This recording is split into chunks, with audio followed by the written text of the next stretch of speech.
आज आपण जेव्हा स्वामींना अनन्य तळमळ भावनेने प्रार्थना करतो, स्वामी माझं अमुक काम पूर्ण करा, तेव्हा त्याच क्षणी स्वामी आपली प्रार्थना ऐकून संपूर्ण विश्वाला आपल्या इच्छेच्या पूर्णतेसाठी कामाला लावतात. पण हे कार्य बाह्य रूपाने लगेच दिसत नाही. त्या प्रक्रियेत काही संकटे, अडथळे, अपयश यांची रूपं येतात.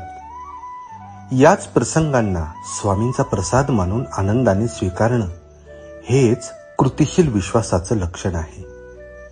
स्वामी आपल्या मागण्या पूर्ण करत आहे हे ठामपणे मानून संकटातही पुढे चालत राहणं म्हणजे खरा भक्त.